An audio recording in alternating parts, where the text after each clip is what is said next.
preservation of and increased access to the 92nd Street Y Humanities Audio Archives is generously funded by the National Endowment for the Humanities. It seems ages ago that we first began thinking about this evening's roundtable. When Leonard Fein and I began to talk, one of the subjects that we thought would be appropriate for this time would be anti-Semitism.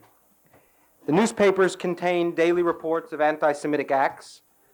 Jewish publications were increasing their coverage of the growth of anti-Semitism. I believe it was Leonard Fein who said, as a liberal, I've always tried to counter those voices that, in his view, or my view, magnify the import of anti-Semitism, but now we must all confront that reality. From there, we built a program to consider the impact of anti-Semitism on Jewish identity, to consider the impact of anti-Semitism on Jewish-Christian relations, and on relations between the Jewish community and government. We have brought together 3 individuals for this special roundtable. One, a roundtable which is jointly sponsored by the 92nd Street YMHA and Moment magazine. Robert Jay Lifton, on my far right, holds the Foundation's Fund for Research in Psychiatry professorship at Yale University. He has devoted a great deal of his professional life to the relationship between individual psychology and historical change, and in problems surrounding the extreme historical situations of our age, taking a leading role in the formulation of the field of psychohistory. His list of public works is far too long to recite this evening, but among his most important works are The Broken Connection, Death and the Continuity of Life, Home from the War, Vietnam Veterans, Neither Victims Nor Executioners, and Death in Life, Survivors of Hiroshima.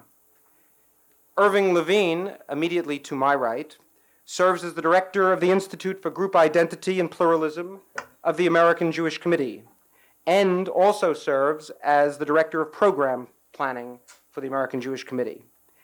He is widely credited with launching discussion and projects around the new pluralism. His work and that of the Institute, which was first founded in 1974, has been devoted to protecting pluralism, promoting healthy group identity, combating group polarization, and building intergroup coalitions. In this work, he has pioneered in the field of intergroup relations and being one of the principal workers in Jewish life for extending coalitions beyond the community.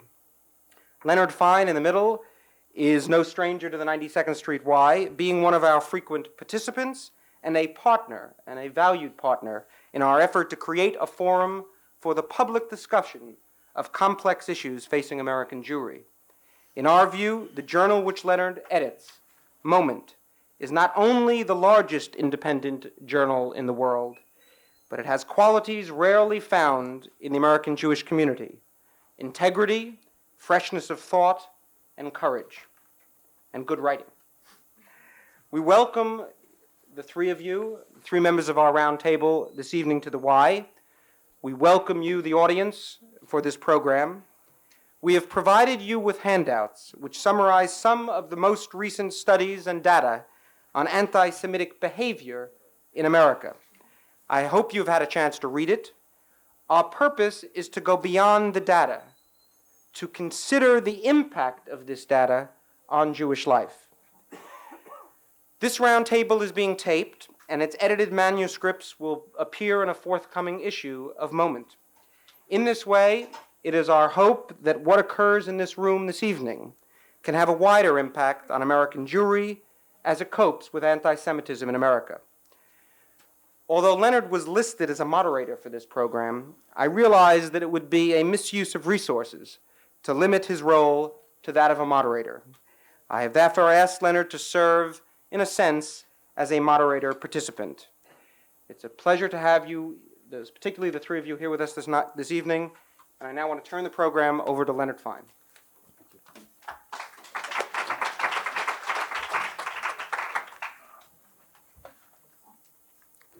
I will begin by being a moderator and later become a participant. Many of you will recall the classic definition of a Jewish telegram as one whose text reads, start worrying, letter follows. I guess in a sense tonight is the letter, and before we get carried away into the details, I guess I would like to challenge my colleagues on this panel by suggesting that the impact of anti-Semitism in the United States today, and our remarks are going to be directed specifically and exclusively to anti-Semitism in this country. Before we consider the impact, we are under some obligation to try to think through the extent, even in the face of the report which you have in your hands, which suggests that anti-Semitism is undergoing a sharp increase. And no doubt, as all of us are aware, not only from the ADL report, sometimes from the evidence of our own eyes, and surely from the daily papers, there has been a marked increase in overt anti-Semitic episodes in this country in recent months. Nonetheless, I am sometimes comforted in trying to assess the gravity of current expressions of anti-Semitism by the grisly fact that there were, in 1980, 20,000 homicides committed in America. It's hard to take comfort from that kind of a fact, but in my own rather perverse logic, the fact that the ADL managed to count 377 episodes of overt anti-Semitic expression in a year when 20,000 people were getting themselves killed, murdered, suggests that, at least as a matter of entering perspective, we're still talking about a relatively modest phenomenon. And therefore, perhaps the timing of this conversation is well chosen, because if, in very large letters underscored, if it is possible, after 2,000 years, to come up with some new form of remedy before the bacillus has spread too far, or if, though the disease is part of the inevitable detritus of a restless and diseased society, if we can at least provide some form of prophylaxis to the victims, or if at least we can understand better than I think any of us does as yet the causes of this depressing and dismal expression, then 'tis well 'twere done at the beginning of the phenomenon, and that appears to be where we are. That's all that I want to say by way of introduction. I'm far more interested, as I trust you are, in what my esteemed colleagues on this panel have to offer, and when they've done with their introductory remarks, I'll come back, say a few words, and then we'll toss the conversation open to include those of you who have something to contribute. Thank you.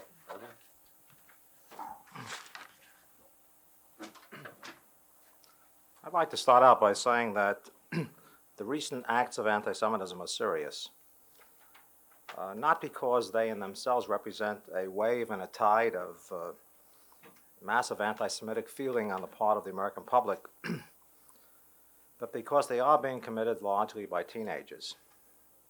And that while we tend to dismiss it as teenage pranks, we're going to have to look a little closer at the emerging youth culture to see what it is that is turning vandalism and violence into a new form of teenage bigotry. Whether it is as random as we think it is, or whether it really represents a souring of a youth culture which looked like it's turning rather desperate and hungry for excitement and thrills, and perhaps even in the throes of new American decadence. And I want to point out to you that the greatest influence of teenage culture today is the music culture.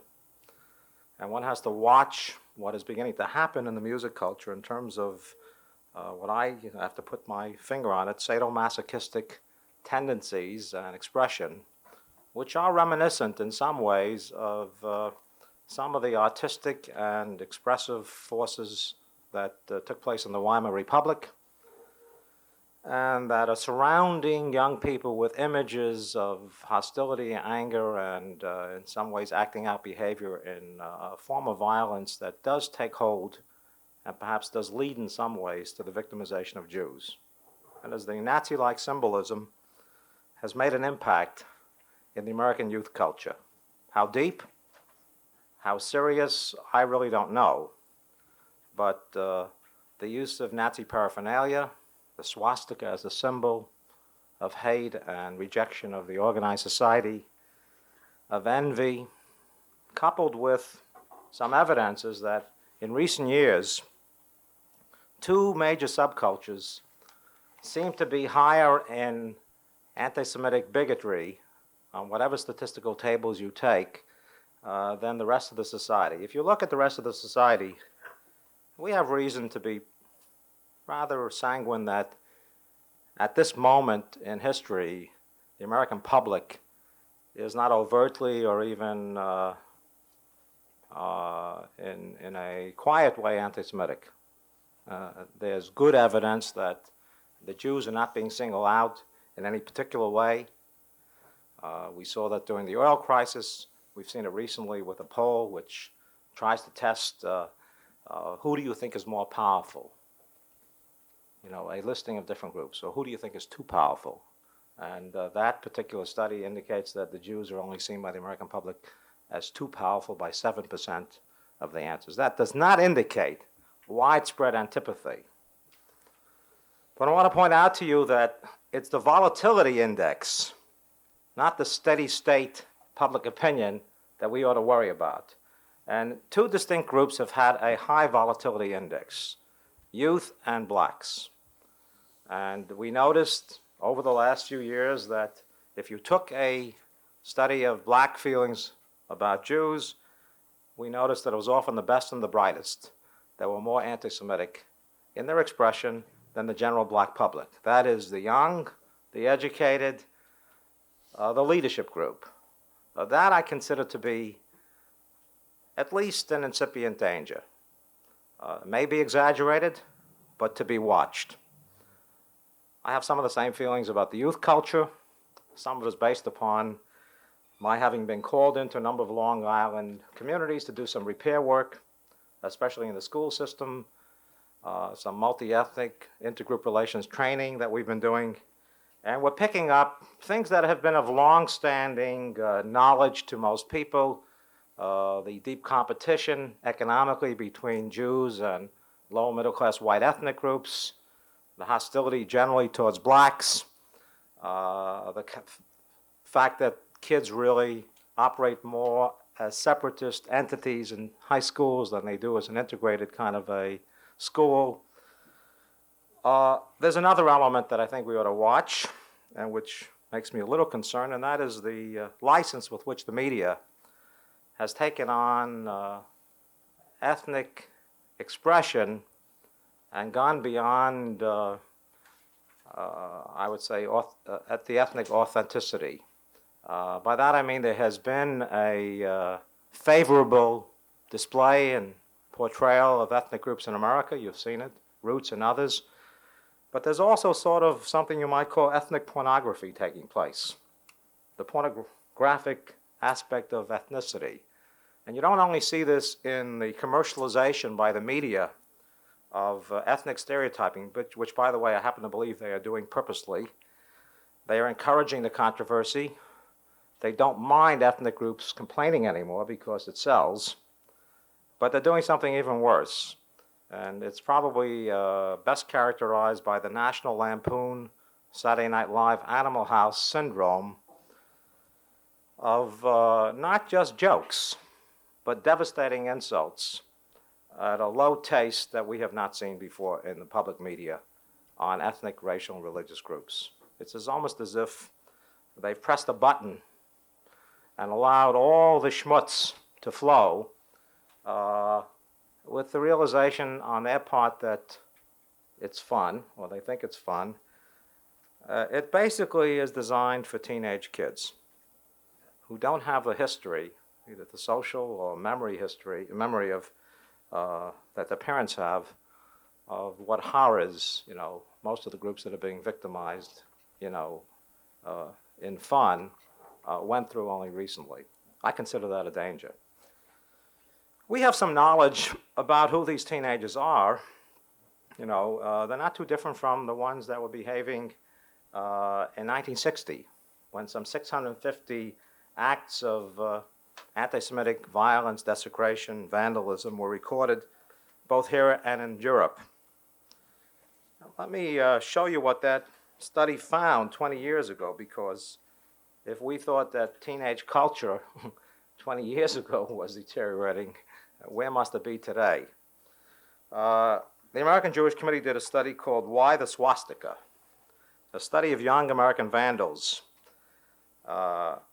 Unlike many current media reports, this pamphlet analyzed not only the social but the psychological profile of youngsters. This is what they looked like. There were 91 incidents in New York City, and they produced some startling results in terms of the study. Teenagers apprehended for anti-Semitic acts came from neighborhoods with low delinquency rates. They did not exhibit the usual acting out behavior of troublemakers in their age bracket. They did, however, grow up in disorganized homes in which families felt hostile to minority groups. More important, they thought of themselves as weak and inadequate. Though some scored well on intelligence tests, they all did poorly in school. Socially, they mingled only with a tight circle of friends. They did not mix with anyone outside of the little group. Psychiatrists and social workers found evidence of severe emotional disturbance and deprivation. These reports contain descriptions such as unable to cope with his increased feelings of oppression, overwhelmed by intense sadistic impulses. These youngsters felt extremely lonely and sought out the guidance of a strong leader or group in desperate ways. Many had little insight into the behavior. Their only regret in painting swastikas was having been caught. That is not too different from the portrait of some of the young kids that have been caught this time. I can say to you that with the intense problems relating to single-parent family, the increase in single-parent families, the isolation of the suburbs, by the way, the majority of incidents have taken place in suburban communities, which is also interesting. The kind of ethnic, racial, and religious competition in the high schools, the sort of the poisoning of the atmosphere by the youth culture, and the sort of the kind of low-grade ethnic humor that's developing, that something is happening. What also is happening, really, is the Jewish perception of what's happening, which I think my colleagues will talk a little bit more about, but I want to say one thing about that. Jews will not stand for any more nonsense. One of the very interesting things about the recent rash of anti-Semitic incidents is that the Jews do not try to hide what happened. There is an immediate protest. There is an immediate calling out of the cops. There is an immediate demand for justice and for retribution. There is also a surprising and positive response from the authorities. I've been in this business for over 25 years, and I've dealt with a lot of police forces and DAs. I have never seen such an adequate response. Public officials know that this is dangerous. They know that it poisons the community. They recognize it is not good for business. It is not good for the sale of homes. It is no longer kosher to have these incidents portrayed in the public media, and people don't like it. And non-Jewish neighbors of Jews are also reacting in a much more positive and a much more helpful way than we've seen before. This is really interesting. At the very time that Jews feel most threatened by these incidents, they have more official support, they may have more support by neighbors, and they have really the support of the religious and the civic leadership on these issues. If you take a look at Nassau County, Dennis Dillon, the DA, has been sensational. outdoing sort of some of the Jewish civil liberties agencies, really being more forceful on this thing than some of the Jewish agencies would be, because we have some reservations, some of us, about what is the proper punishment for these things in terms of what you can enforce in the law.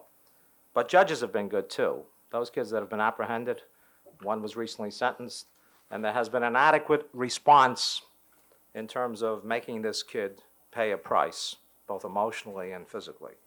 So I've given you some of the, the little pieces of this thing. I can only say one thing. I think that the perception of Jews of the problem and how they respond to anti-Semitism is as important as the reality of the anti-Semitic acts. We've often said the victim is not really responsible, but the victim is intertwined. And if these acts have the psychological impact that I think they do, and that is they strike terror into the hearts of Jews, and thank God, into others too. They create emotional cripples of those people that are subjected to it, both in terms of synagogue desecration, cemeteries, and homes. That in fact, an awful lot of stuff takes place in the family and among neighbors and in the community when one of these so-called indiscriminate, pranky acts take place. They're not pranks. They're not casual. They may be purposeful-less. They may not have real purpose to them, but they're a sign that in a new age of expressivism, kids are finding an old pattern of hate to express themselves. I don't think the Jewish community ought to panic. I don't think this shows that the nation is anti-Semitic. But I do think that in the context of world anti-Semitism, which is the greater danger really is the threat of the Soviet Union. The greater danger is oil diplomacy. The greater danger is the Arab turn from anti-Zionism to anti-Semitism. The greater danger is the fact that Israel is isolated. The greater danger is that the Jews in this country may by their own hand become isolated if they do not understand that they have to give as well as take. That in fact, Jewish alliances in this country, coalitions, are at a low ebb. A feeling on the part of Jews of paranoia, of hostility towards Goyim, of fear, of ingesting some of the worst aspects of their own sense of weakness, which isn't an adequate analysis, by the way, of the Jewish condition, is putting Jews into a barricades mentality. Nothing could be worse for the Jewish community's security. Nothing could be worse in terms of the goodwill of our neighbors and non-Jews.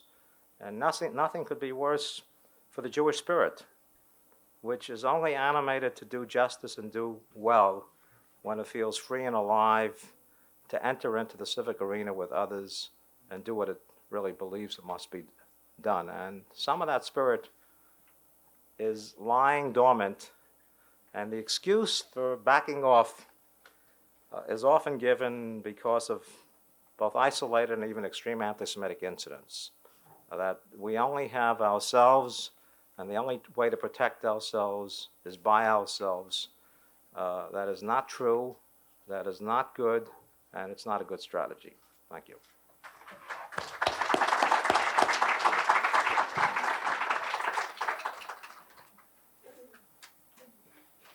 I want to go about things a little differently in my own fashion, which is sort of to circle the problem, and I hope hone in on it, though perhaps in a similar spirit to what's been said so far. So I'll intermingle some impressions and some more structured psychological observations, but I can promise you they'll both be equally biased. I claim no neutrality. In fact, my model that I hold forth in my work is one of advocacy and detachment. That is, sufficient detachment to be able to step back and objectively look at a phenomenon, or try to, but one's advocacy is out front rather than bootlegging it in falsely under the false claim of neutrality. That's often done, but that is less rather than more scientific. Perhaps the spirit of what I have to say, maybe the spirit of our whole evening, could be expressed in this little story. Of course, it's an old story, but all Jewish stories are old. It's about the single survivor of a pogrom in Tsarist Russia who was brought before the Tsar, and the Tsar looks him over and says, "You look like a nice fellow, even though you are a Jew, and as an indication of my policy of leniency, I'm going to give you your choice of how you wish to die." And the Jew thinks about this for a while and answers, "Well, as an expression of gratitude for your leniency and to save everybody a lot of trouble, I choose old age."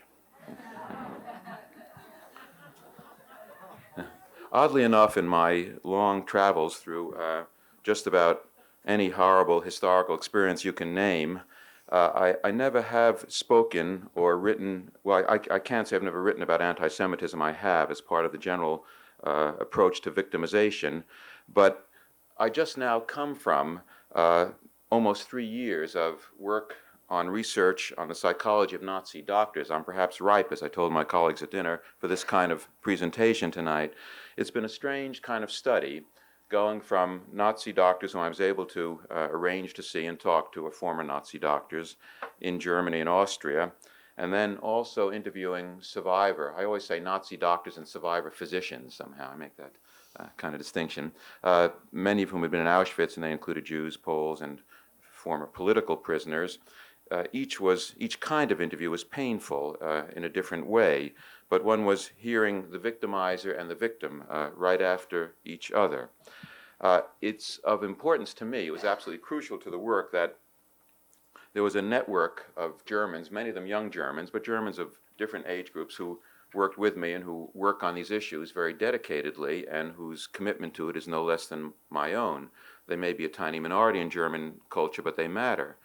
One such young German whom I worked very closely with over a period of time, and I'm very close to, he and I were drinking one night after we had finished our work, and he said to me, he said, "You know, Bob, I want to tell you this because we are such close friends. I'm worried about the Jews in America." I said, "Why, Matthias? Why are you worried about us?" He said, well, he had spent some time here at various law schools, and he said, "Look, it reminds me too much of Weimar. Jews are so prominent. They're prominent in the arts, they're prominent in communications, media field, they're prominent in business, they're prominent in academic life. They seem to be prominent all over. And when I was in America, people would sometimes make remarks to me, thinking as a German they could talk that way to me. And I just feel that there's some danger that may be lurking there that you don't know about and should think about." Well, at first I was a little bit miffed and thought and said, "What do you want us to do, step down and just retire?" But I thought about what he said, and of course when you do this kind of study, in general, of any phase of the Nazi project, you cannot help but come back to your own country and wonder, is our security, is certainly the more privileged position we hold in American life as compared to any other diaspora experience, I think one can still say that, however much one looks at Weimar Germany or other European countries, is this apparent safety we feel illusory? It's the kind of question I couldn't help asking myself, and it wasn't the question I was used to asking upon coming back from this study. Well, one image, of course, is really the opposite, that there is a real difference. There has been extraordinary opportunity in this culture, and most of us can trace a sequence from parents or grandparents, from considerably humble beginnings and all sorts of things that we've been able to achieve, or at least have opportunity to achieve, in this culture. Moreover, what may be special about Jewish life in America is the elaboration of a Jewish American cultural style. Of course, there have been Jewish cultural expressions in all diaspora countries, but perhaps none which have influenced the host country, if that's what we may call it, to any extent, to a comparable extent that Jewish life has influenced American life. But there's also the opposite image, and that is that our apparent security may be a delusion. And in a moment, there might be some kind of anti-Semitic explosion that resembles what happened in Europe. The image here is not just Auschwitz, but the image is the sequence from Weimar to Auschwitz, from apparent safety, from apparent integration in the society, to something like mass annihilation. If one steps back for a moment from that image, clearly it's not likely to be realized. There are lots of forces, and one could name them, that work against them, or forces that prevailed in Nazi Germany that don't prevail here. Yet it may be one of the most long-standing images of the diaspora Jew, a kind of psychic diaspora destiny to have just that fear. We have always in the diaspora one foot in our society, a society in which we live, in the general society, another foot outside of that society. In fact, I think one of our sources of confusion about so-called Jewish identity, which is getting to be a rather tired concept in a way, partly because we can never quite articulate what it is, but in any case, one of our problems as Jews in America today may be that unwittingly in a way, or wittingly, but by whatever forces, we are now more inside of American society than we had ever imagined we might be, and that creates all kinds of new problems. But certainly we have always thought of ourselves as being on the edge of any diaspora society and of being vulnerable to outbursts of hatred and worse, evidence for which appears periodically and which has been already indicated as appearing now in a new wave of some significance. So no wonder the diaspora Jew has had nightmares of being victimized, of being murdered or annihilated. And in this sense, the Nazi mass murder project didn't initiate these images, this kind of imagery of being threatened, but rather confirmed and extended and indelibly imprinted older imagery. This image has a basis, it has even some value, in the sense that we do well to retain the image of danger, of even the possibility of some kind of extermination as a potential danger, just as we need the capacity to imagine our deaths in order to take some kind of constructive action about their occurring prematurely, or in order to live fully, or to put the matter perhaps closer, we need to be able to imagine something like nuclear holocaust in order to be able to take steps to try to prevent it. But in advocating that this image has some value, that's a very different thing from embracing the image absolutely as a clear-cut expectation or as some sort of inevitable occurrence. If one does that, and there is some of that that goes about in our society, then we do impair our capacity to live, and indeed we press closer to the possibility of the image occurring as some kind of self-fulfilling prophecy. Yet anti-Semitism as such is not likely to be that apocalyptic. It occurs, as we've heard already tonight, in more modest forms. Let me say a word about anti-Semitism or a perspective on it. One can't really rehearse or explore the various theories, of which there have been any number of them in psychoanalysis and in other forms of psychology about anti-Semitism, but let me say that in my own work, I look at this issue, as I do all such issues, around ways of symbolizing life and symbolizing death. That's the model or paradigm, moving away from instinct and defense, the more classical Freudian model or paradigm. And from this standpoint, and here the earlier work of Otto Rank and some of the more recent work of Ernest Becker is relevant. Here, I think some of the early and persistent victimization of Jews has to do with what can be called rival immortality systems. Rival claims first with the painful evolution of monotheism, and then with the development of Christianity and the struggle for some kind of control or hegemony, some sort of leadership in an immortality system, a system of spiritual transcendence, and the historical sequence through which Jews are perceived by Christians or by those who live in Christian countries, whatever their mode of religious practice, as some kind of remnant and a painful reminder of their own insufficient Christianity or of their own conflicts or contradictions or ambivalences about being Christians or about being what Christians should be. In that sense, Freud once said that when one looked at the Nazis, one could see in them badly Christianed Christians. There can be seen a sequence in history with disturbance and dislocation, a sequence from dislocation, which is the breakdown of symbols, confusion of a kind we're experiencing right now in our own country, and it really has been widespread in post-World War II or post-World War I Western world, a kind of historical or psychological dislocation which can move to totalism, to the quest for an all or none set of convictions and beliefs. Totalism is really just the psychological equivalent of what's called totalitarianism, and there can be one could lay out a whole grid, but that's the sequence of movement. And then from totalism to victimization, where in order to maintain that belief system and to maintain one's immortality system, which can be political and secular, it doesn't have to be and usually isn't religious, that is the Thousand-Year Reich, for instance, the immortalization of the German or Nordic people, one needs a victim. The victim being death-tainted, having no such right to a kind of historical sequence or symbolic immortality system. And from victimization, of course, to violence and mass murder, where one's own, the sense of vitality and of symbolic immortality of the dominant group or the victimizing group depends upon the murder and even the mass murder of those who are so designated or death-tainted, in this case, the Jews.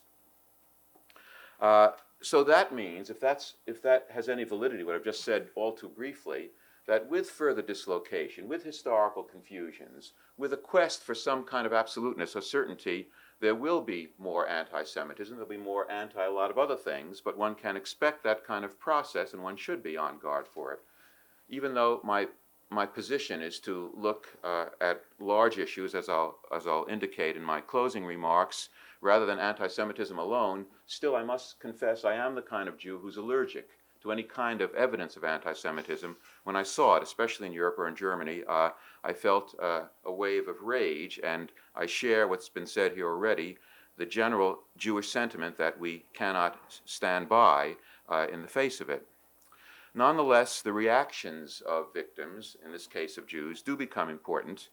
The reaction of victims can take some general tendencies, and not just Jewish victims, any victims of this kind of process. One, which I think we are largely renouncing, is identifying with the victimizer's image of the death taint of the victim. And I can give you a very concrete example of that, not from Jewish experience, but from the experience of the so-called Barakumin, or Eta in Japan, the outcast group. There's a heartbreaking little dialogue somewhere between an anthropologist and a member of that outcast community, in which the anthropologist says to the so-called Eta, or outcast, you're not even supposed to say that word in Japan, the word is tainted. Are you like other people? And the outcast says, no, we're supposed to be different, we're dirtier, and they say we're not human. And the anthropologist asks, well, do you believe that you're not human? And the answer is, I'm not sure, I don't know. So that kind of identification with the victimizer's imagery is being renounced, and in a sense one sees the opposite tendency, though don't underestimate the capacity of still some quiet Jews or quiet victims elsewhere to still hold on to that kind of victim's imagery of himself or herself. But the opposite tendency can also emerge, the kind of reversal of the immortality system around the idea black is beautiful, Jewish is beautiful, even beyond, there's a kind of fine line between the assertion of that for autonomy and independence and for a recall of the virtue of one's own people, moving over the line, stepping over the line into a reversal of the immortality system, so that it's not just black is beautiful or Jewish is beautiful, but that only blackness or Jewishness is a form of beautiful existence, and all else is tainted or death-tainted. And that does occur, and one can find groups of Jews or others who step out into the world, see it as hostile, reassert their own virtue as a beleaguered group, and challenge the rest of the world to question that. Of course, there are more healthy patterns of response to victimization without either that self-abnegation and or self-hatred, as we call it, and the taking on of the victimizer's image, and without that self-glorification or attempting to reverse absolutely those immortality systems. And that brings us to the question of Jewish identity. And here I want to mention another little story. This is one of my own little, I do cartoons on the side to stay sane. It's my answer when people ask me how I do stay sane. I'm not sure I do, but insofar as I do these little bird cartoons. And I can no better introduce the question of Jewish identity by mentioning one of them, which I like to call my existential classic, in which one little enthusiastic, naive young bird looks up and says, all of a sudden I had this wonderful feeling, I am me. And an older, jaundiced, more experienced bird looks down and says, you were wrong. Of course, it's a very Jewish story, and somebody has done me the kindness of saying that these stories are really Jewish responsa in disguise. I'd like to believe that. Of course, the question of Jewish identity has been with us in a new way and in an insoluble way ever since we moved out from pre-modern, more or less theocratic existence. And we've been asking ourselves ever since, really, in our journey into the modern world, how can I be a Jew, how am I a Jew, in the absence of the religion around which we formed ourselves as a people? I can more easily ask that question and answer it, but people seek it in different ways in this country. Some, and many, are seeking it back through some kind of spiritual or religious experience in Judaism, and others of us seek it more historically, more psychologically, more in terms of personal relationships and certain kinds of individual and collective styles that one can come to recognize if one tries to, though it remains amorphous and elusive.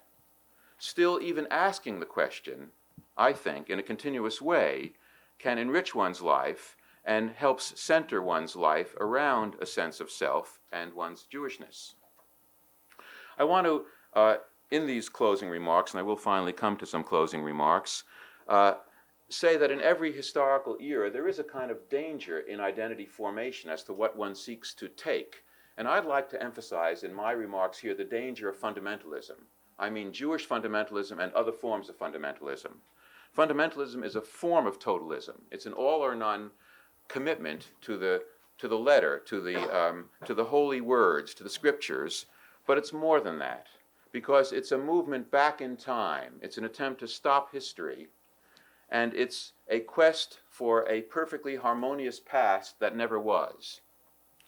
We see this in Jews. We see Jewish groups just in the last few days fighting each other over their position about Israel, in a way almost rival fundamentalisms. One sees it in Israel in many groups. One sees all kinds of fundamentalism among Jews in joining some of the religious cults in this country and elsewhere, and of course among Arabs in the Middle East and the Khomeini movement in other forms in the call for a holy war. It's as if there's an epidemic of fundamentalism that is sweeping the world, and I think that's true to some extent because of historical stresses. There are two overall historical stresses that make this a very formidable issue for us and everyone else. One has to do with the fear of psychological diffusion, what I call in other work the Protean process, after the Greek god Proteus, who's a notorious shapeshifter. Given our loss of classical symbols, there is a psychological capacity to move about in one's commitments and involvements. This can be creative, and it can also be fearful because of the danger of diffusion. And the underbelly of that Protean process is often the quest for the absolute. And we see that now, the constricted style, in the quest for the absolute in many cults and in many other areas of American and the life of other countries. Another aspect, I think, of the danger of fundamentalism is the danger of extermination from nuclear weapons. That's been a preoccupation of mine. It's very real. It's as real for Jews as anybody else. And fundamentalist groups embrace apocalyptic imagery around the danger of nuclear weapons and even welcome that apocalypse in many cases because of their magical feelings that they have somehow mastered that apocalyptic situation and will somehow, in some way, survive. Yet having said all this, I have a certain hopefulness and optimism about Jewish experience in America, and perhaps the other speakers share this. I have a little less optimism about America in general at this point, because the mode of restoration seems to be widespread right now in American life as we move into a politics of nostalgia, of big business, a politics of callousness toward people and their needs and toward resources, and a politics of embrace of the military, and indeed embrace of the nuclear deity, the making of the nuclear weapon, the potential agent of our extermination, into something like a deity, into a god. And you know, some of the leading, for whatever significance it is, some of the leading exponents of what I call nuclearism have been Jewish intellectual voices. One need only think of Herman Kahn and Edward Teller. But here still, now on the subject of Jewish identity, I would make a plea that we act not just as Jews, but as Jewish Americans and as Jewish human beings in all that we do, and combine our particularity with our universality. This seems to me a very simple and yet often very difficult and indeed very Jewish and in many ways very traditional form of behavior. And I would hope that we would do that in ways that confront the dangers of nuclear war, confront nostalgic politics of the kind that I've suggested, and commit ourselves to struggles for new forms, regain our traditional Jewish capacity to go against the collective grain, which we must do now in terms of our present political climate, toward the kinds of social transformations that we so desperately require.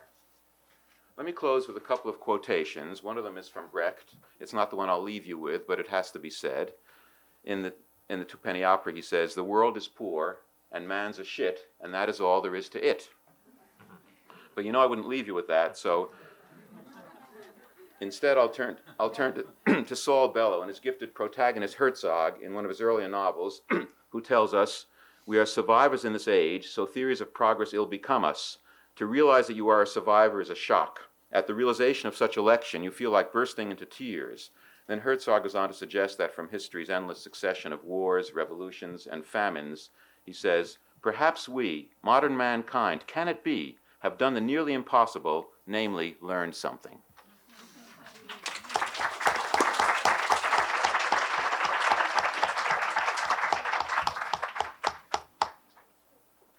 Very nice.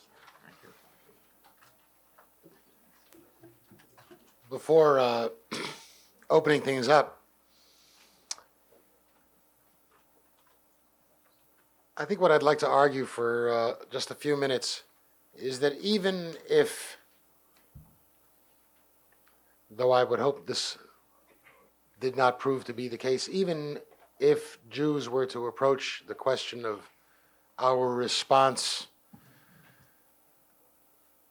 to anti-Semitism from a wholly particularistic viewpoint, that there are powerful particularistic arguments for ending up precisely where Bob Lifton just ended up. The notion that only Jew is beautiful and all else is tainted, one of the defense mechanisms to which one repairs in times of stress, and which is more familiar to us in rather conventional Jewish language. Scratch a goy, and you find an anti-Semite. That's an old aphorism and is about as obscene and dismal a view of the world is contained in it as in any sentence we have ever generated, or more recently, Esquire's title, I don't know whether it was Esquire's or Cynthia Ozick's herself, to her article in Esquire magazine about 3 years back. There, on every newsstand in America, was a cover story which, in bold letters, said, "The whole world wants to kill the Jews." Well, if the whole world wants to kill the Jews, extreme response is probably warranted. So the question of assessment becomes terribly important. If it's a fact that when you scratch a goy, you're going to find an anti-Semite, if it's a fact that the whole world wants to kill the Jews, then either Las Vegas and a dissolute life, or Zionism in its most classic sense and removal to Israel as our last redoubt, or some other equally extreme form of self-defense becomes the only plausible response. And I'd argue, and I mean to argue it rather urgently, that the critical question we face these days is less the incidents, though surely any single episode, whether it is an overt act of hostility or an attitude survey that shows that 7% or 9% or 14% or 23% of the Gentile community believes bad things about the Jews, or whether it's a sadomasochistic music culture that we are concerned about because we know where those things can lead, because we remember where those things did lead.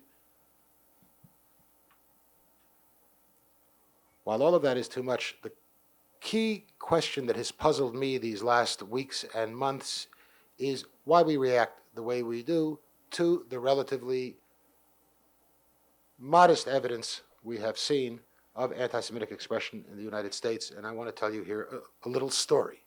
Concerned as I became after my own daughter's day school in Newton, Massachusetts had a swastika graffitied onto it, and wondering whether indeed something important was happening all across the country, as the New York Times suggests, I began to call some friends of mine around the country who deal professionally with these matters. The professionals whom the Jewish community employs to deal with these matters are employed typically by one of our 3 or 4 national community relations agencies, the American Jewish Committee, the American Jewish Congress, the Anti-Defamation League, and the tongue twister, the National Jewish Community Relations Advisory Council, or by our local community relations councils. And I know a good number of the people who manage these agencies, and I call those in those agencies who were responsible for monitoring anti-Semitism around the country, and all of them told me, A, not much is happening, more than we'd like, but not much. And B, we can't tell that to our lay people. When we tell that to our lay people, they don't believe us. When we go to our boards and say anti-Semitism is modest right now, to be watched, but modest, don't panic, they turn to each other and say, this is an incompetent professional. The Jews apparently need to hear the bad news. And I've been puzzled principally about that question. What is it about us that requires, that forces us to need the bad news? And I think I've come up with 2 explanations, and I'd like to share them with you and then open things up. If you'll forgive a digression, which I think may not be a digression, I have also been puzzled about why suddenly, relatively suddenly, in American Jewish post-Holocaust history, this community has become obsessed as it has with the Holocaust. And I'm not even suggesting at this point that that obsession is counterproductive. I merely note that it is curious and deserving of some explanation why it is that rather suddenly the community has become so massively preoccupied with the Holocaust. I think I have a glimmer of a response. After 1948, when for many of us God became a problem or died, and Israel became the surrogate theology of American Jewry, we lived from 48 roughly to 73 with Israel as the central linchpin of Jewish identity, of Jewish ideological understanding. Israel was our God. Whole rituals were developed around Israel. Clearly, Israel was approached more as a faith than as a place, and indeed, those in the community who, between 48 and 73, chose to question the tenets of that religion were branded as heretics. In and after 73, and more rapidly since 78, when the faith called Israel began to lose some of its attraction for a whole variety of reasons,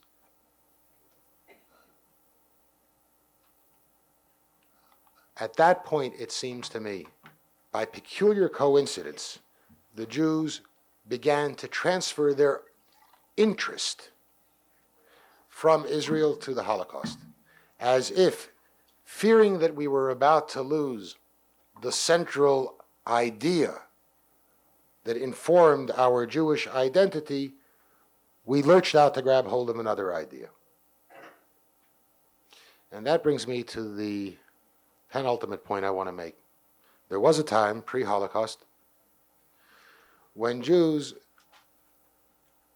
talking about Jewish identity, if they did, understood very well what its principal ingredients were. That is, how is Jewish identity as a collective matter, presumably is an effort to answer the question, how am I connected to other Jews as I am not connected to all other people? And a Jew in 1840, and many Jews still in 1920, could answer that question by saying, I am connected to Jews as I am not connected to all other people, because with Jews I share a God, a language, a culture that is living and not merely remembered, a calendar. And so we move to our own rhythm. Post-Holocaust, for a whole variety of reasons, including the Holocaust itself, the God, the language, the calendar, and the culture, the power of all those had dramatically, radically attenuated. And now if you ask Jews, how are you connected to other Jews as you are not connected to other people, the typical answer is, we share a common destiny. And if you probe and you say, what is the nature and the substance of that destiny? The destiny that Jews will announce is not the Messianic era. The destiny is the destiny of tragedy and genocide. And that's what scares me. That's what absolutely frightens me, because it is a turning away from all that is rich and powerful and optimistic ultimately about the Jewish experience, and a free opting for the most dismal. It is treating the Holocaust not merely as a memory, but also as a motive. It is a way of announcing that we have, after all, been radically victimized and irretrievably by the calamities we have suffered,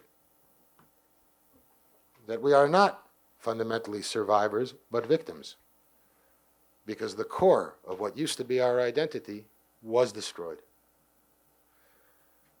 I'll conclude it this way. Rabbi Soloveitchik has suggested that Jews are bound together by two covenants, not one.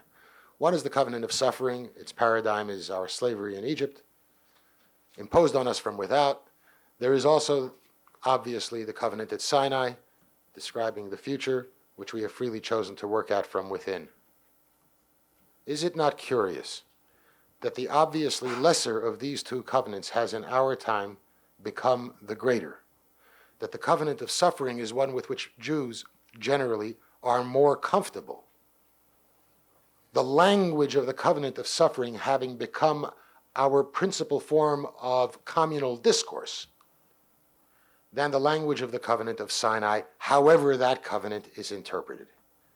The danger in distorting the classical priorities of the Jewish understanding and in making the covenant of suffering the principal covenant and neglecting the covenant at Sinai is precisely the danger to which both my colleagues here have alluded, that we will, on the one hand, overreact to modest episodes, thereby not only causing still further neglect of that which is positive in our lives, but also at a tactical level, ensuring that our credibility will have diminished on the day when we genuinely have to cry alarm.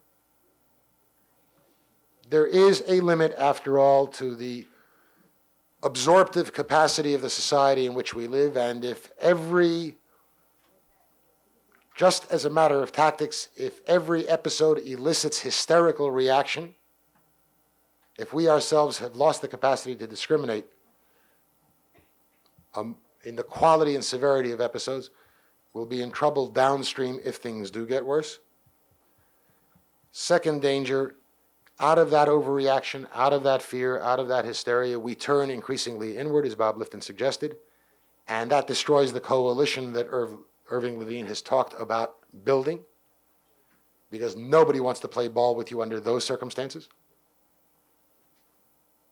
And third, and to my way of thinking, the most dangerous, and it's exactly where Bob ended up, if we overreact, if we turn inward, we then, by definition, stop doing the kinds of things that we still can do, and do better than most other people can do them, that help to prevent the recrudescence of this vulgarity called anti-Semitism. Yes, it can happen here. It can happen anywhere. But the assumption that Jews have made for 4,000 years is that if we work hard enough at it, we can decrease the probability of its happening here. We can convert that probability into a dim and receding possibility. People who are in a state of hysteria and panic don't operate in that constructive way, and that's a terrible danger. Thank you.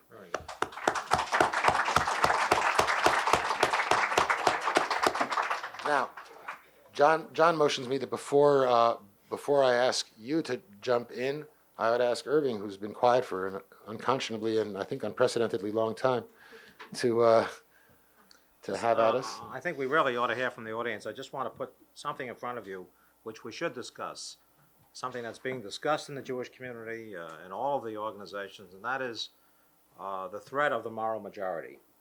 Is it a threat or is it not a threat? I want to say to you, no matter what it's called, any movement towards Christian nationalism is a threat to the Jews. And that there are elements of the turn to the right that in fact are very, very frightening, need to be looked at much more clearly by the Jewish community. A movement that states its philo-Semitism is very deceptive in terms of its ultimate goals sometimes. A movement that labels everything that we have known to be humanistic as the enemy. The Jews are not the enemy in this construct because they are philo-Semites and Israel is the promised land. But secular humanism is the enemy. And those people who have attached themselves in some way to secular humanism must be the major polluters of the society. And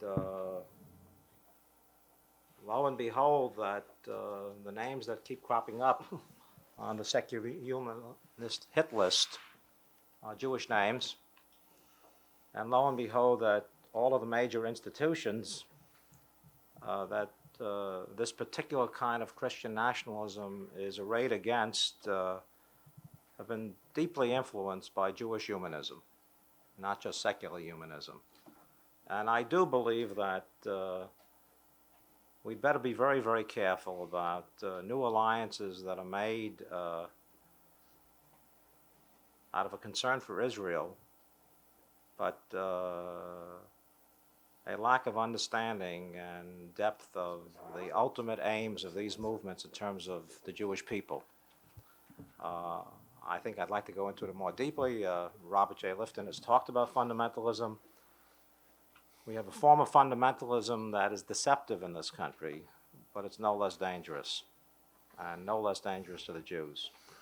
Apropos just the relationship between their fundamentalists and our fundamentalists, I find it instructive that before Bailey Smith delivered himself of his wisdom earlier this year, back at Rosh Hashanah time, it was the chief rabbi of Jerusalem who announced, for all practical purposes, that God does not hear the shofar when it is blown by conservative Jews, which is, I mean, really what he said. So we have our precedent for that. Of course, it was also ironic, was it not, that the Jewish community reacted to Bailey Smith's comment that God doesn't hear our prayers so indignantly when clearly a majority of all Jews have long believed that. Bob, you want to say? Well, I had some thoughts about what you said before, Leonard, about Holocaust and the sensitivity of Jews to, or even requirement of Jews of the fear of victimization of some kind. I don't disagree with it, but I think it leaves out one element that I want to emphasize. I think that, first of all, what you're talking about is a kind of sad situation of Jews building a meaning system and a sense of identity around suffering, and leaving out what's affirmative in Jewish tradition and what's forward-moving and outside of persecution. That, I think, is a kind of historical problem in some degree independent of the Holocaust, in some degree. And then with the Holocaust, a whole other dimension is added to it. But I think it's also true that the present preoccupation with the Holocaust, which includes the Jewish community but isn't limited to it, in this country and elsewhere, is something a lot more. For one thing, the Holocaust has never been confronted to any extent by large groups of people. It takes a long time. It's still not really believable. I can remember sitting down with a friend of mine who also became a kind of research subject, a professor of psychiatry in Northern Europe, who comes from, who's a Jew from the Eastern Europe, and he had been in a camp since '43, and since then has been studying survivors. And so he's been doing nothing for 40-odd years but either be a victim and a survivor or else studying them. And as we sat down after our final interview, he said to me, he said, you know, Bob, sometimes after all these years, all these decades, I still can't believe it happened. I can't believe that one group of people would gather all the Jews from Europe and take them to a place to kill them. It is very hard to believe. It hasn't been confronted and still isn't being confronted except in a very limited way. Second, I think some of our preoccupation, our being Jews and non-Jews alike, with the Holocaust has to do with fears of Holocausts of the future. And these should be, but aren't, sufficiently connected. It may be that we're in much more danger, as I would believe, from a nuclear Holocaust than from a Nazi-like Holocaust, though one wants to be on guard against both. Some of the recall of earlier Holocausts, whether it's about Hiroshima and Nagasaki or about the Nazi death camps, has to do with some way of touching these fears, this imagery of extinction which haunts us now and which affects us. I happened to be in a number of countries in Europe when the television film Holocaust was showing in different places. It's interesting that every country had a dramatic outpouring of feeling rather particular to that country's history. In Germany, of a very special kind, and sometimes even a moving kind, of people really responding with sympathy to that Jewish family portrayed in a rather mediocre television film, but one which had very great impact. In France, in another way, in terms of the ambiguous French relationship to Jews during the war. In Eastern Europe, where it was shown, in England, in the United States, in Israel, in all these places, it had an extraordinary outpouring of feelings. I think there's a reservoir of fear of Holocaust that is worldwide now in some degree, and it has been tapped in various ways. And in that sense, we need these Holocaust preoccupations, but inevitably Jews bring a certain dimension of fear, and it can have the effect that Leonard Fein described in an exaggerated sensitivity toward that experience of expecting victimization. Well, I wanted to say that because I think that one has to put that Holocaust imagery in some perspective, and we still have a lot to work out about it. I guess part of just to clarify for a second, what I had intended there is best illustrated by a poster which is being used in the campaign, in the Federation UJA campaign, of one of America's largest cities this year. The poster depicts a very darling 3-year-old child, and it's a photograph, and she is saying, Mommy, if I wash really well tonight, will I still be a dirty Jew? Now, that's considered a way to raise money, and it's probably an accurate appraisal. I am told by people in the direct mail business that if you can put a graphic photograph of anti-Semitism on the cover of a direct mail piece, you're going to triple your response rate when you send that to Jews. Now, obviously, we all oppose, I trust we all oppose that kind of exploitation. What I'm suggesting is that between the exploitation and the natural reaction, there is something else that is beginning to happen.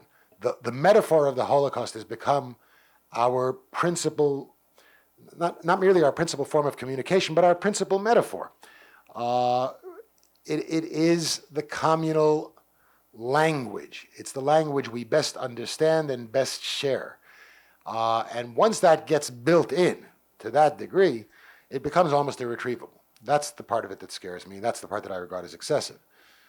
Now it's your turn, folks. You didn't mention it, Mr. Fein, but I do think that the hysteria you mentioned on the part of the Jewish community in response to the anti-Semitic incidents is certainly a very poor reaction and has adverse consequences for us. But I'm particularly interested in what the panel thinks are the causes of Jews and other oppressed peoples to identify with the aggressors. That means specifically those particular Jews, well, I don't want to mention too many names, but there are certain celebrated names who basically seem to adopt the attitudes of the oppressors. And I might as well say someone like Walter Lippmann, who throughout the war was writing and on all the leading papers and mentioned nothing about the Jewish situation. And there are perhaps other people I could mention currently writing now who seem to identify with the right and have some notion that perhaps they will be exempted from this anti-Semitism if they go along with whom I perceive as the people in power. What do you Perhaps you just answered your own question. think? Your response as well.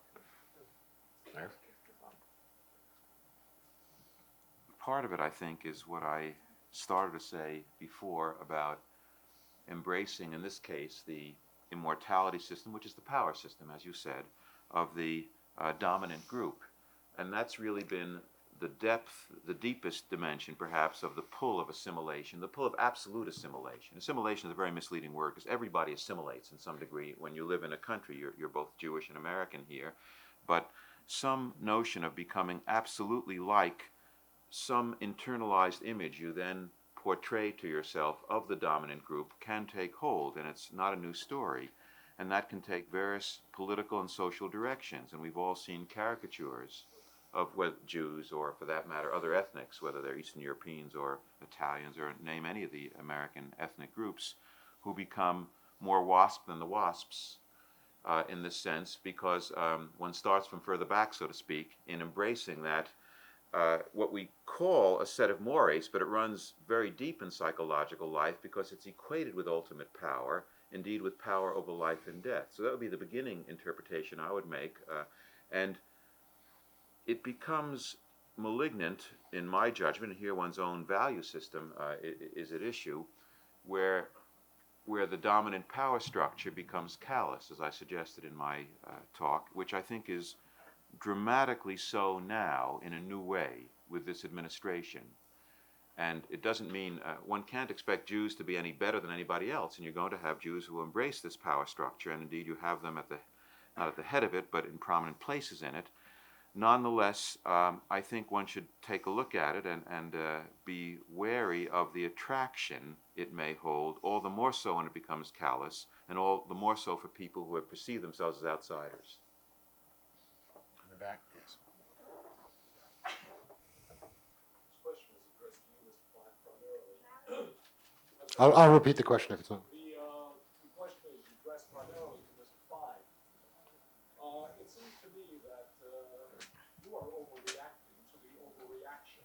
What you call hysteria, I think many of us would call proper concern. And I don't see any evidence of the hysteria. I'd like you to give some examples of what you call hysteria. But just before you do, it seems to me that we know from history and psychology that one of the reasons for victimization is vulnerability, visibility and vulnerability.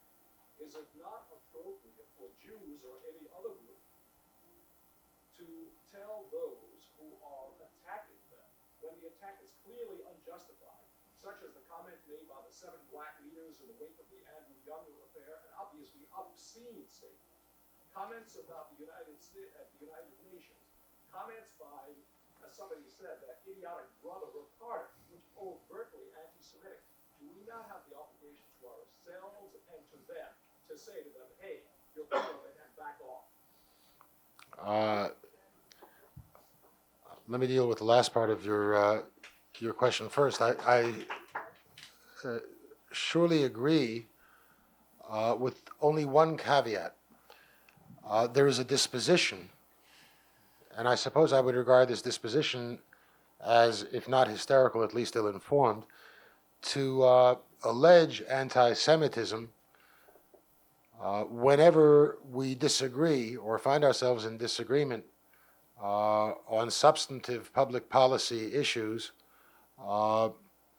even when anti-Semitism has no role at all in the evolution of those issues. I have in mind, for example, the let's say the issue of affirmative action in this country.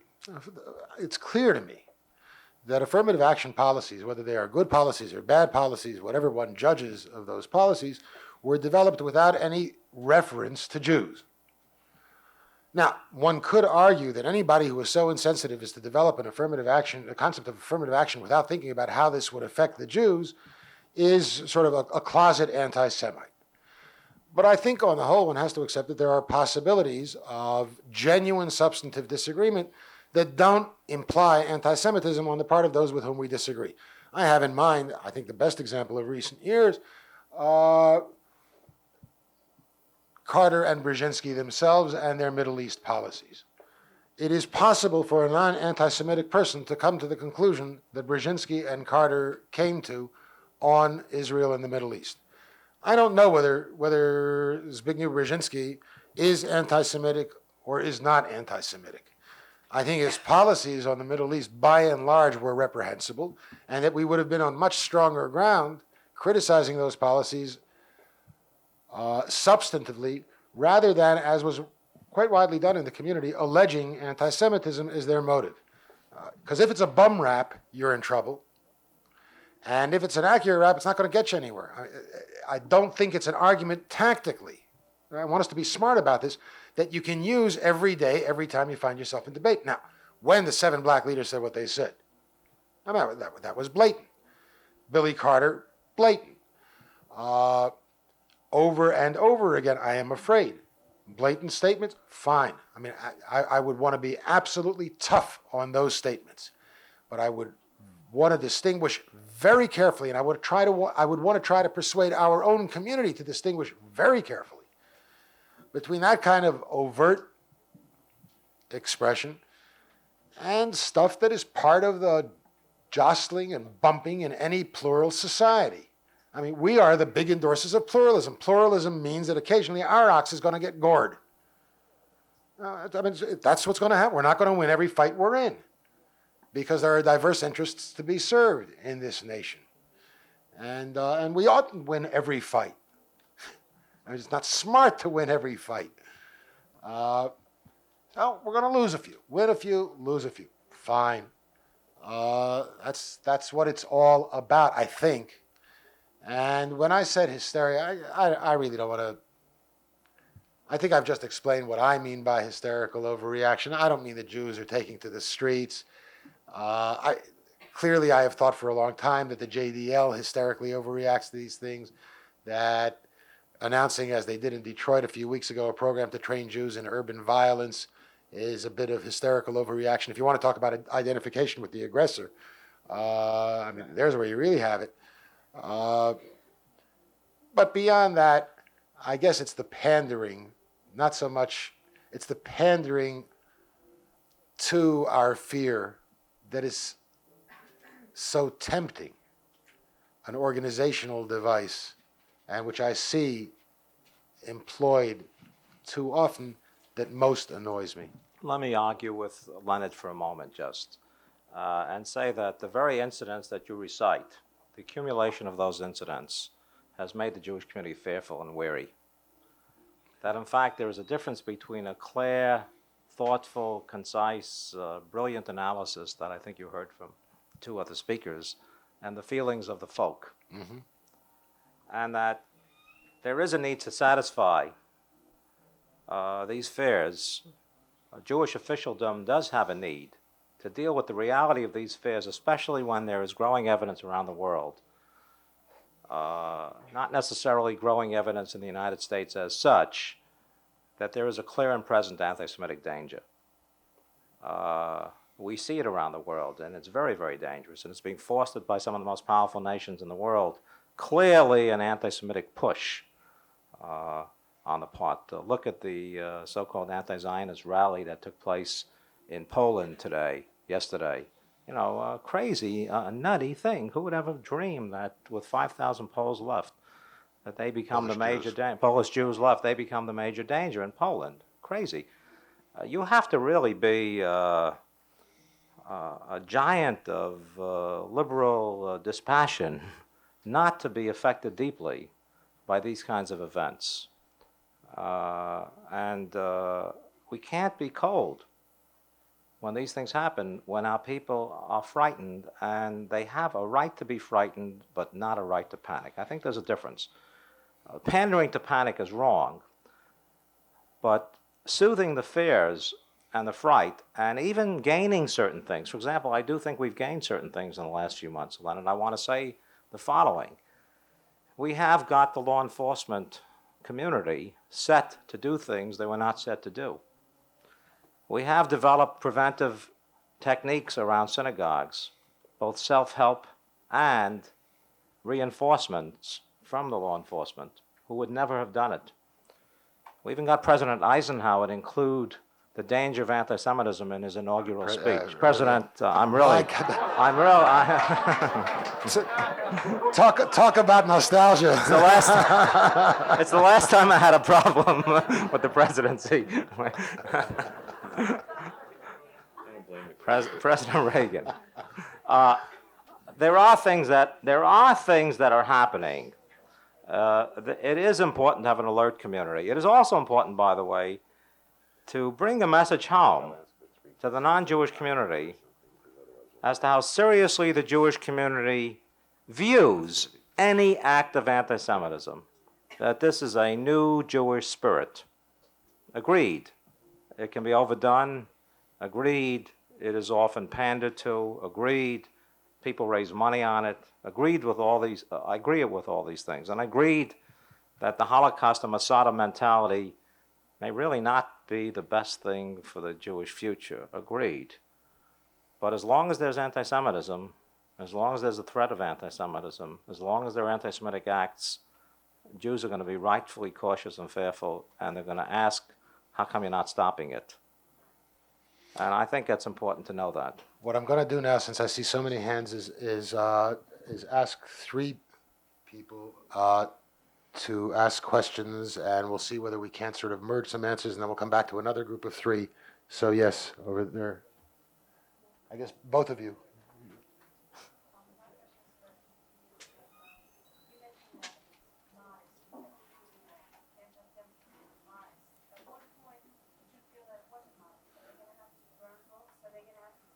Okay. The question is, since I use the word modest in terms of episodes of overt anti-Semitism, at what point would I stop using that word? How far would they have to go before I regarded it as worthy of serious attention? Yes. I have, my question is a little bit more lengthy.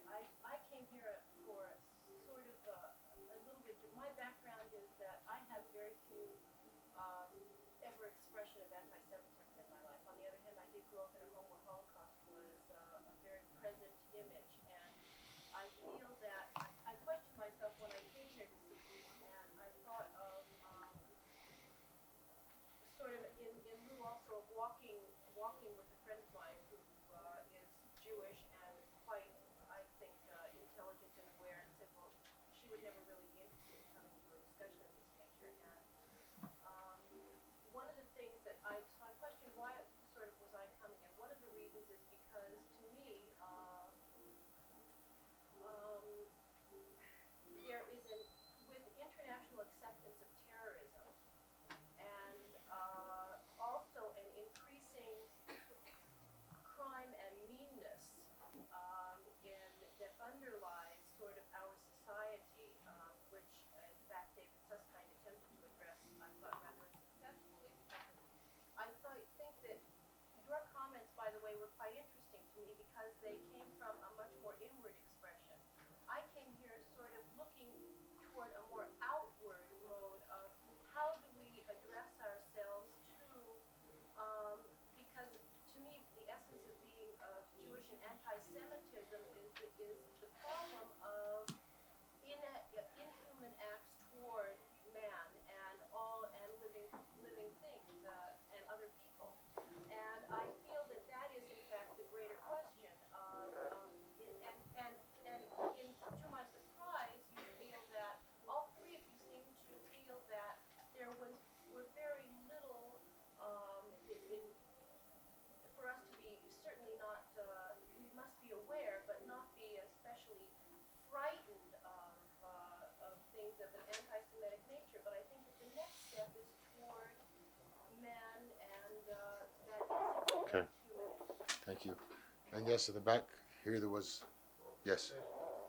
Mr. Fein, another question. I just want to comment that I think your attitude of obviously attempting to minimize the incidence of anti-Semitism is merely probably because of a fear of overacting of the Jewish community. Seems to me is a very, very grave danger to the Jewish community, and especially in the light of the acceptance of terrorism around the world, which is mentioned just now, especially in terms of the Arabs turning officially in the United Nations from anti-Zionism to anti-Semitism, especially when the United Nations passes a resolution equating Zionism Zionism with racism. Briefly to what I think is the general thread of all three points, and then ask Bob if he'd like to add on. How much anti-Semitism would be serious? Clearly, one Torah scroll desecrated is intrinsically serious and is a demoralizing violation of our integrity. But if we're talking serious, we're talking about sort of serious in public policy terms. At least that's what I'm talking about. I share your concern about anti-Semitism internationally. Absolutely. I have no reservations about expressing my concern for terrorism, for the Soviet Union, and its sponsoring of anti-Semitism worldwide. But Irving began much earlier this evening by suggesting that we have a real problem about teenage culture in this country, and I started thinking, as he was saying it, that last year, I don't know how many acts of vandalism were committed by disturbed teenagers in the United States last year, but I would guess that the number has to be in the hundreds of thousands anyway. And we got 377 of them. I'm sorry. I know it violates things that Jews are supposed to believe as a matter of public knowledge. I don't think, if you take a look at all of the expressions of social unrest in America today, that anti-Semitism is prominently numbered among those varieties of expression. And I would say, and this I want to be very clear about, if we've got something to worry about, two illustrations. If we've got something to worry about in this country, I'd be much, much more concerned about the implications of the moral majority and its battle to destroy the principle of pluralism as the organizing principle of American society, whether or not the moral majority is or is not anti-Semitic. It is a much more serious threat to the interest and safety and welfare of the Jews of America than the 1,200 members of the American Nazi Party. Much more serious threat. You're talking about tens of millions of people. And now I'll give you one from left field. I estimate that 150 Jews in the United States last year were the victims of homicide. Not one of them because he was a Jew, incidentally. Now, if you're concerned about Jewish safety and welfare in this country, you've got to be concerned about crime in the streets. More Jews lost their lives last year by far out of that than out of the stupid, boorish hoodlumism and hooliganism which so annoys us and so preoccupies us. Well, I don't have too much to add, but in psychological terms, I would say that, yes, I agree. It's terribly important to stand up against and combat overt acts of anti-Semitism anywhere, including many of the ones you mentioned. But it's also equally important, desperately necessary, to avoid fighting fundamentalism with our own fundamentalism, the terms that I used, or fighting totalism with totalism. To be concrete, if certain Muslim groups demand a holy war against the Jews, a constructive response is not biblical politics, in which you claim certain areas because it says so in the Bible, or what was said by one of the leading rabbis, unfortunately, in Tel Aviv not long ago, 6 months ago, calling upon certain biblical imagery to really legitimate the destruction of various Arab subgroups in Israel.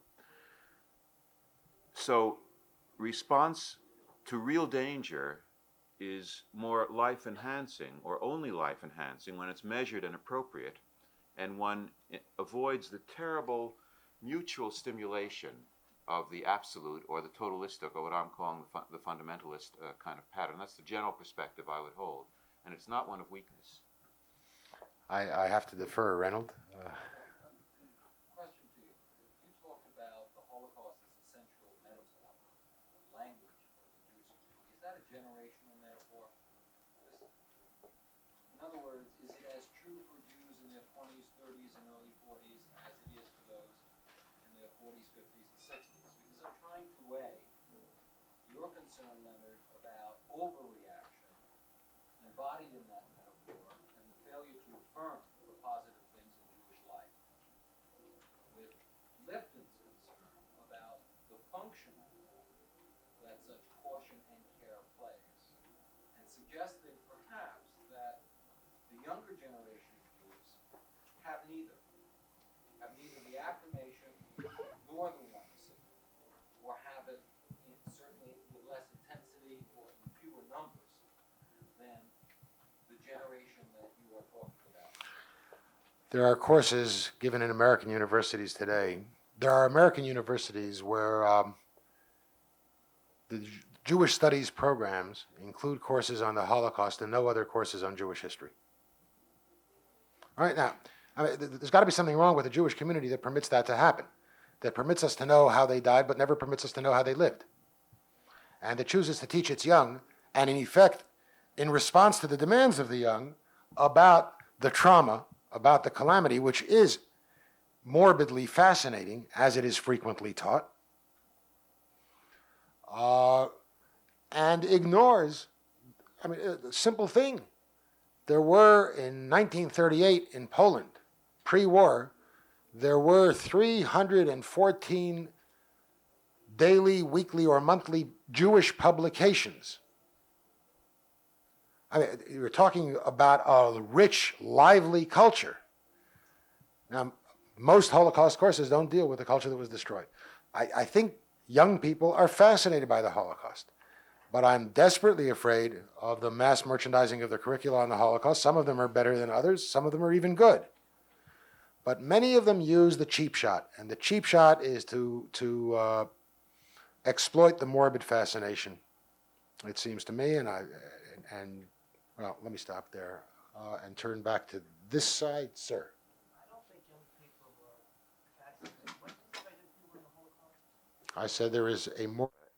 And not so young people, that really through our whole society there are fragments of Holocaust-like imagery without the thing being put together for most people. Whatever the vogue now of Holocaust courses, it touches just a tiny portion of population, young or not so young. We have a sense in our society, it starts about the age of 6 or before, that everything may be destroyed.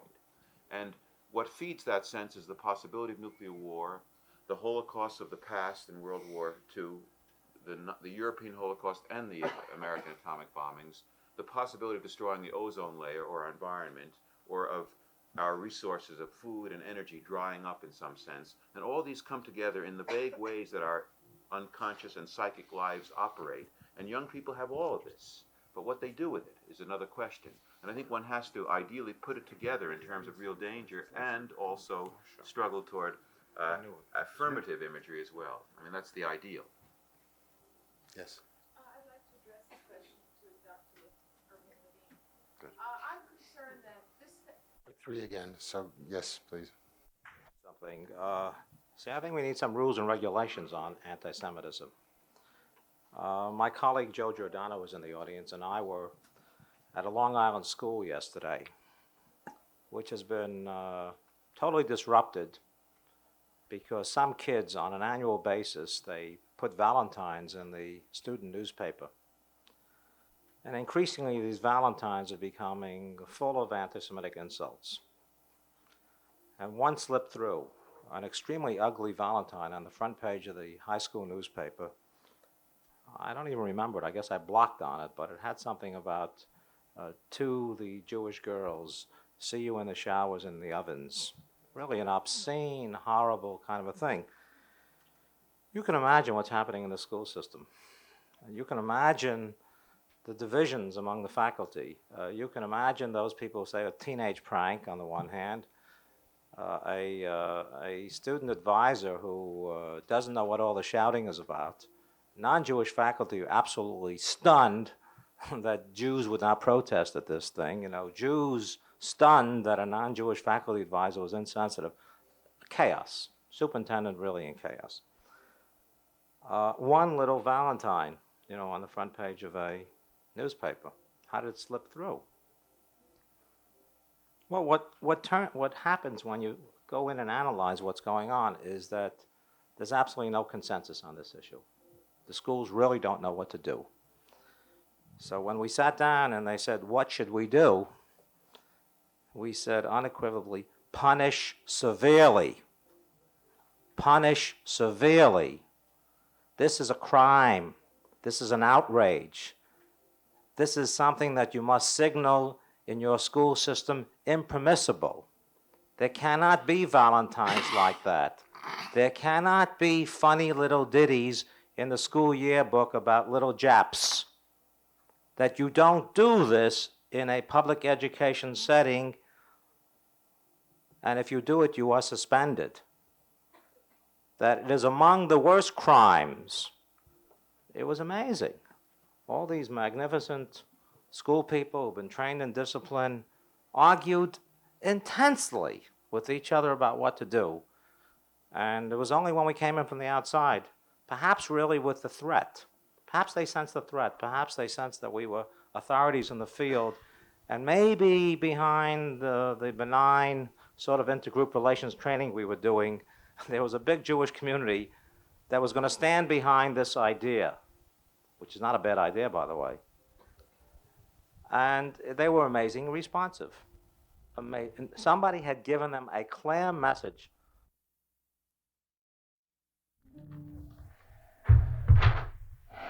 Wow. You don't apologize for it. You don't compromise with it. And you tell your own people and everybody else what is proper behavior. And the message gets through. And if it doesn't get through, you go to higher authorities. That is the way you do it. And we need these simple rules and regulations and clarity in our own heads. And I urge us not to lose sight of the fact that when something happens, it's deeply, deeply troubling, just as this woman showed us the swastika. There is no escaping the fear and no escaping the psychological damage to this young woman when she gets into her elevator. She is a hurt person who needs solace, support, and maybe even revenge. That's what human feelings are all about. She's a Jew. She's a Jew, yes. Okay. In terms of a couple of things that was said, just and I agree very much with what Irving Levine just said, and I won't add much more. But yes, if you look at American and British behavior, and for that matter, Soviet behavior too, in the face of the failure to bomb Auschwitz or the railroad lines, it's scandalous and worse. And I talked to people who were survivors of Auschwitz and in the underground, who fed all the information, not after escaping, but from Auschwitz. They had all kinds of communication toward the end of the war. And, 500,000 Hungarian Jews were killed in a space of a few months during a time when the Allies had complete control of the air. It could have been prevented. One has to really look at the causes and look hard at those causes. I agree with you. And they stem anywhere from absolutely removed bureaucracy to narrow military concepts to covert and overt anti-Semitism, all mixed in. And it's interesting, in the seminars I've been giving at Yale on my work with Nazi doctors and related matters, as horrible as the things that the Nazis did to Jews and others are to everybody in connection with these seminars, it's even more horrifying in another way to get to that point that you got to, that our own America, so to speak, did nothing when it could and should have, because this is where we live and this is where we want to feel safe and part of. So I share that kind of feeling, that kind of concern. And I also share your outrage and fear at that Nazi symbol, as Irving Levine well responded to as well. One cannot allow it to happen. One must stand up and one must fight it. It's also true, and this is getting to another questioner or point maker, in terms of our relationship to South Africa and the Israeli relation to South Africa, this is not a constructive direction. We don't really deal with anti-Semitism by binding ourselves, for whatever geopolitical reasons, with a country that suppresses another minority in a vicious way. We don't join with victimizers because we are in duress, or at least that's my view. It becomes terribly important that Jews especially, but everybody, address this problem and that we speak to it. And finally, in terms of this important question, which I'm always trying to struggle with in connection not just with the European Holocaust, but also with the threat of nuclear war, how can people be encouraged or made to address unpleasant subjects? Why are we in a small room while concerts are being held in a large auditorium. Well, I'm for the concerts being held in a large auditorium and for lots of people enjoying their concerts. I love music myself, as I'm sure many people in the audience here do. But there is the question, well posed, how can more people address very real and pressing problems? And I think there's no single answer to that, and really painful experiences are avoided by people by the nature of mental action or inaction, or what I call psychic numbing. Yet I think there is one dimension we can speak of, and that is to relate issues in a way that both confronts them and suggests potential movement beyond the Holocaust itself, beyond the destruction. And then further, I'd say, finally, when we do this, and those of us especially who become preoccupied with issues of Holocaust, I think we need our own balance in this as well. And when I talk about this, I find myself saying more and more, we have to remember why it is we're fighting and combating Holocaust. Because, and I find this all the more intense from my work with Nazi doctors and the like, one appreciates issues of love and the good things in life, one appreciates the pleasures in life, including that music, including sensuality, including all sources of enjoyment and meaning and realization and creative expression. And I think we have to address these as well, even as we confront Holocaust.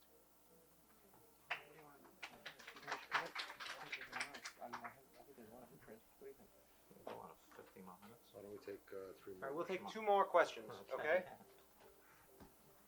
Understanding patterns in history and understanding psychological motivations, yes, to help. I am speaking as a worker part student at Yale University, where I have been addressing not just suffering, but also the symbols of Judaism and my identity. We are afraid. We are afraid of annihilation. We are afraid of genocide. Also, there are other issues, and I'm addressing you 3 men, as leaders and as educators. How do we address the community? If it is media that is one source of a problem, how do we address that media? How do we go into the schools and help educate? Not just as a Jew, but as a humanitarian. I'm aware that this isn't an easy question, but you are presenting this to a small number of people. There are many people out there. We are a small portion of the people. I am concerned, very much concerned, and my personal feeling is not that JDL groups were panicked. They reacted because of other youth that were being trained to annihilate Jews. How do these values of Judaism and identity begin to be transmitted through families, through parents, through the school system? Okay, one more at the same time, and then we finish. Sir. I'm a little bit confused about the whole subject. Beryl Katznelson in 1936 in Palestine once said, "We have the right to be confused." It's a, okay. Touche. You're confusing me, telling me the teenagers are neo-Nazis. I don't use the neo because they're Nazis. You're talking about the groups, the different parts. We have violence, we don't have violence. We have the Nazi movement, we don't have the Nazi movement. The number is very small.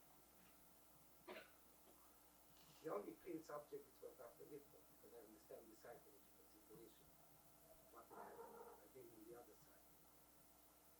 I'm studying survival, studying the antisemitism almost 36 years. I think that we are doing a danger here. You are misleading the public. I'm sorry, this is my opinion. I'm not trying to enter the You are misleading the public by telling, all right, what is the teenager? The teenager just wake up, he knows how to make the German sign, he knows what it is Satiska. He has all the knowledge. We are not talking about the education what the parent pressure to each other, what is one of the biggest dangers. You are not talking about the development of these groups that happen in the United States. You are not talking about the numbers, the deep involvement from left to right to meet them. And the people tonight, this is my opinion, they will think, oh, it is not so bad. We have 50,000 neo-Nazis. Some kids are, taking signs. And the situation is not so bad. The Holocaust is happening. It may happen again, but it's not so bad. Nothing is so terrible. We know how to handle it, we will survive. And I think that's a mistake. It's a very dangerous mistake. I'm not pessimistic, I'm optimistic. That's why I survive. Because I'm an optimist. But I like to talk to people openly, to give them more background on the movement, from right to left. I guess, if I may, the difference that is being expressed and has been through a number of the questions, in particular with the views that I tried to articulate earlier, misses what I took to be, and perhaps didn't adequately articulate, the central point that I was trying to make, which is that as every people, as every group, we have limited resources of energy. My impression is that the gravest threats to Jewish safety and welfare in America today derive from two sources other than the painful episodes of anti-Semitism we witness. The first of those two sources is our own internal neglect and erosion, our own refusal to confront the substance of Jewish meaning, and our own insistence on depending instead on external stimuli. I consider that a danger and a distortion.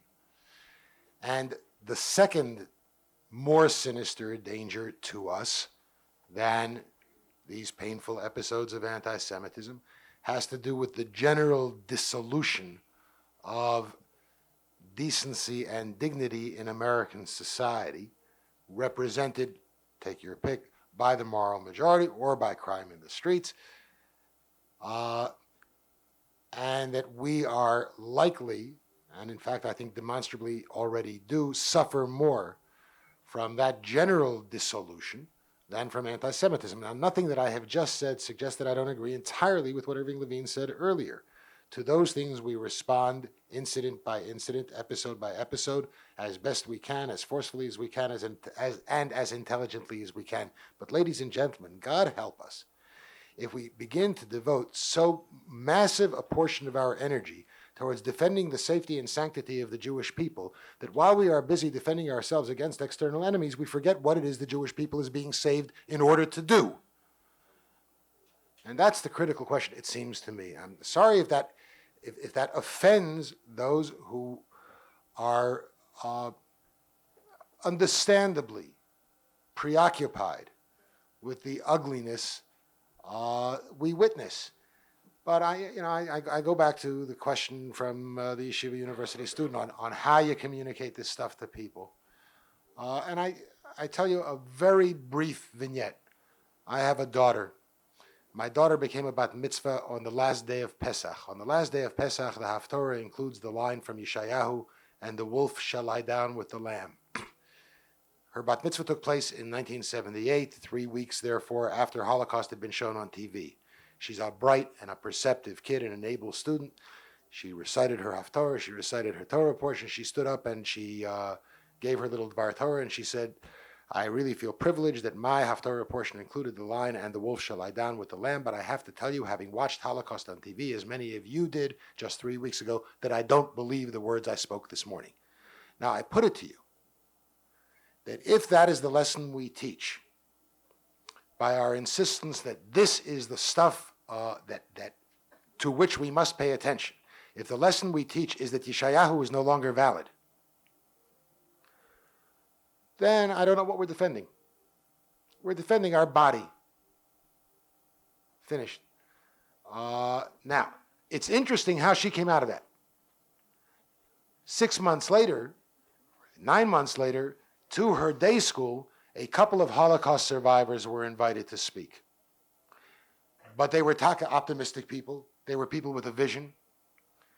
And when my daughter, by coincidence, was asked to write the group letter of thanks, she referred to her own bat mitzvah speech and said, and therefore, the thing that amazed me most, listening to you describe your own experiences during the Holocaust, was that after all, you still have total faith in God and in the goodness of man. And therefore, I realized I didn't have the right not to believe. Now, that is the message to be communicated, it seems to me, over and over and over again. And how you do it is, more symposia and more concerts. And more concerts, because that's part of it too. Can I say one last thing about Holocaust? Because we are insisting on Holocaust studies in the schools. And while I'm deeply concerned that Jewish kids get a proper balance of Jewish history, I am equally concerned that we make sure that the Holocaust and its meaning is indelibly imprinted on the minds of non-Jews. Over there, I want no compromises. And over there, I think we are educationally sophisticated enough to know that there's a whole panoply of school programs relate to racism, Holocaust, multi-ethnic relations, intergroup relations, that get lost in the curriculum.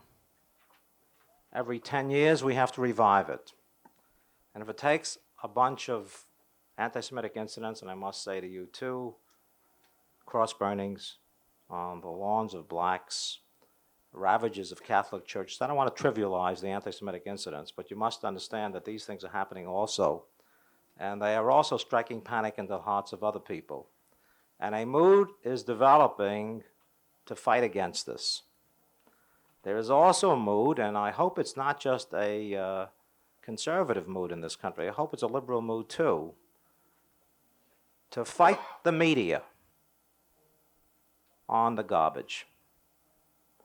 Not by censoring them, but by struggling for some authentic stuff. And by the way, I did not think the Holocaust presentation was all that bad.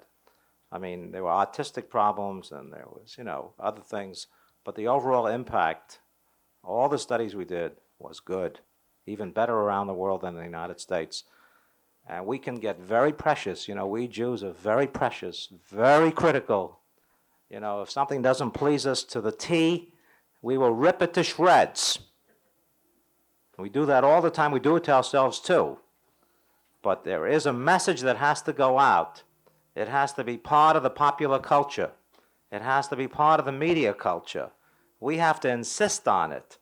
Authentic stories that relate to the humanity of people, authentic stories of ethnic and group identity, authentic dealing with these things in the schools in terms of kids' real attitudes, not just the stuffing into their heads of facts, but allowing them to have an emotional release for their feelings in a proper atmosphere around race, ethnicity, and religion.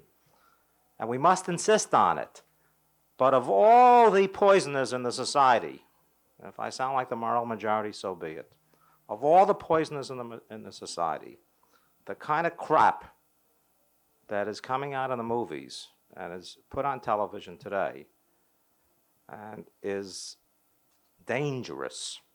It is dangerous if you know that 80% of the movie watchers are teenagers, and if you have watched, because you don't see it, you have to really go as a professional to see what the hell is being put out in the movies in terms of gore, violence, sadistic kind of stuff.